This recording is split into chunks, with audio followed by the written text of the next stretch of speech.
Nissan's survival as a car maker is down to just 12 to 14 months unless it finds an investor. Wow. Hey, it's Tim, Pickup Truck Plus SUV Talk.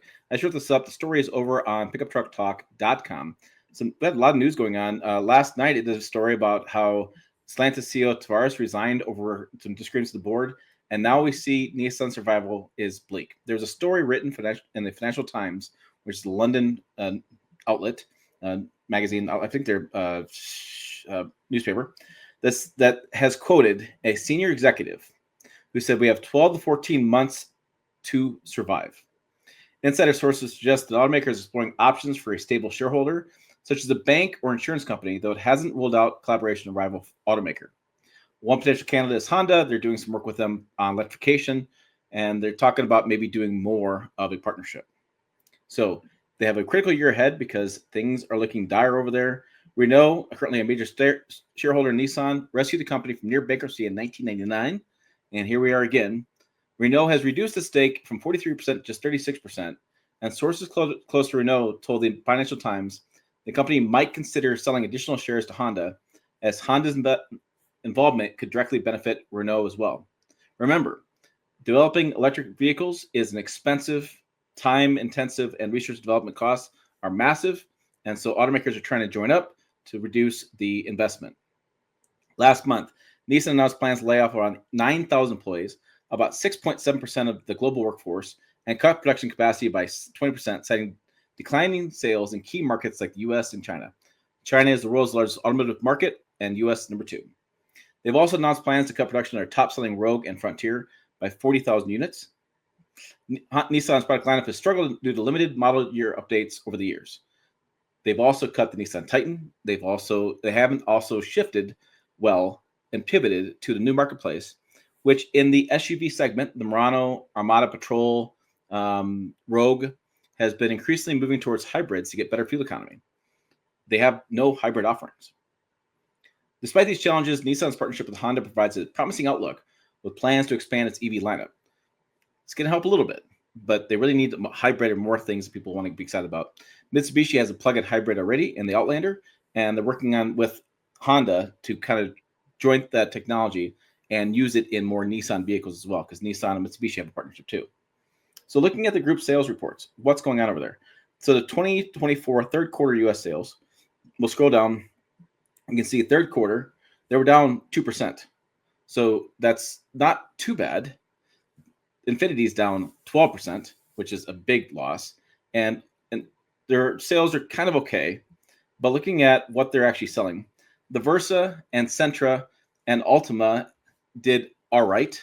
Versa sold 11,000 units. Sentra sold 34,000. Those are good numbers, but there's low profit in those vehicles. Altima sales are declining. Maxima they killed, which is their larger sedan. That's dead. Leaf, big time, up 187%, but that's only 4,000 units. The Juke, they don't make anymore. The Z, sports cars not really selling. GTR has been updated since God knows when. The Kicks, which is their small entry level below the, I'm sorry, Rogue's not there. Anyways, the Kicks is 19,000, not a whole lot. Frontier is doing well, 14,000 units. It's year to date up 18%. But if you look at the market leader, the Tacoma destroys that like 3-1. So it's not a lot of volume there. The Titan, which I said earlier, they killed. They're seeing the last units go out. The Xterra, which is their off-road vehicle, which is what people are buying, Broncos, Jeep Wranglers, not so much Jeeps, but Broncos, more off-roading stuff. They haven't brought that ever back. They have no plans to bring that back. And so they're not targeting that marketplace that is doing more overlanding and stuff. They have no vehicle that's an SUV for that. Pathfinder, which used to be a body and frame, is now unibody. It's doing okay, 41,000 or 41% up, but the volume is still 19,000, 20,000. Not a lot of volume. Armada, which they recently just redesigned, is down 21% and down 30% year over year, but it had gone a long time before redesign, so that's still not going to come on marketplace for another 6 months or so. That's not going to be enough to rescue them. The Rogue, which they just cut production, was down 24%. That's their volume seller in the SUV market, and they are down quite a bit in sales. The Aria, which is a fully electric vehicle, was up 23%, but again, not huge numbers, and there's not much profit margin in electric vehicles. Murano, which is their larger SUV, they just redesigned, it's holding steady, but it's only 5,000 units. Total truck was down 7%. Year to date, down 5.6%. And they talked about North America produced vehicles, car, truck, and imports. And it's down, it's kind of up, and it's down. Looking at the lineup, and you can see how this is working out, right? So the Rogue is their best-selling SUV, which they've cut production. And if you look at the marketplace, you go cross shop the Rogue with like a Toyota RAV4 that has a really good hybrid system. They also have a plug-in hybrid system. Honda CR-V's got hybrids. They just don't compete with that customer. And that customer, I know people don't love hybrids on this channel. They tell me in the comments, but I'm telling you, the older customer wants the fuel economy. And the older buyers, one of the people they're buying most vehicles these days. The average buying age is 50 to 75, and they want these newer vehicles to have better fuel economy. And they see hybrid, and they see fuel economy, and they want that. Nissan doesn't have that. I have a guy who delivers cars to me. He always asks me about Nissan. He wants to buy one. They don't build hybrid. He's going elsewhere. He doesn't want to buy anything that doesn't get good fuel economy. The Kicks, the Pathfinder, nothing really crazy there. Aria, Murano, Armada. The Armada's been redone. I really like the changes, but it's a powertrain it should have had probably 3 or 4 years ago, right? So they did a turbocharged engine on that, small split turbo, which is what Ford did a decade ago. So they're just now catching up to what this customer wants. The V8s are going to be only in the Tahoe and Yukon and Suburban, and so it's just the marketplace is changing. Looking at trucks, the Frontier is nice. It's a good truck. People like to buy it. It's a great truck. Look at what's new and exciting about it. They've made some minor adjustments to the interior, some changes. But again, from a fuel economy standpoint, it doesn't fit the bill. And if you drive this back to back with like a Tacoma or a Colorado, I think a lot of customers, not everybody, there's going to be people going to argue with me in the comments.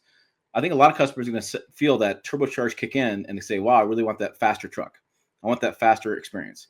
And we're seeing that with the Frontier, looking at the sales on how it competes.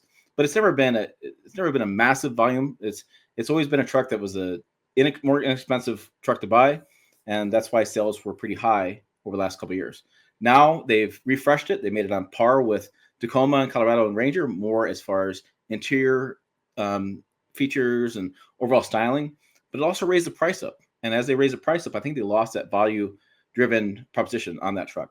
You probably can find some good deals right now because Nissan needs to sell these. Sports cars, the Z, the GTR, I don't do a lot with sports cars, but I can tell you, talking to my friends, they haven't really done a lot with that. They haven't updated them very long. And then electric cars, they have Aria and the Leaf, which have done okay as far as we looked at the sales results. So people are buying right now. They're buying body-on-frame SUVs. They're buying trucks, full-size trucks, which they don't have. They're buying mid-size trucks, which Frontier's doing pretty decent, but not as well as the competitors. And the SUVs and crossovers are buying hybrids, which Nissan doesn't have. And so it's pretty easy to see how they have kind of fell behind in today's marketplace of where customers are buying vehicles for, what the volume sellers are, and they're not being as competitive. So it takes a long time for a powertrain to come out. 12 to 14 months in an automaker's life is not very long, and it'll be interesting to see what happens. There's a lot of talk on this channel, a lot of stuff to talk about. Stellantis, people are saying they're going to file bankruptcy. I don't worry about them so much because they have Ram and Jeep they can spin off. They're pretty good brand names. I think Nissan's going to file bankruptcy before everybody else. And I think times are bleak over there. And we'll see what happens. Maybe they get a major investor walks in and decides to help out the brand and take it to a new level.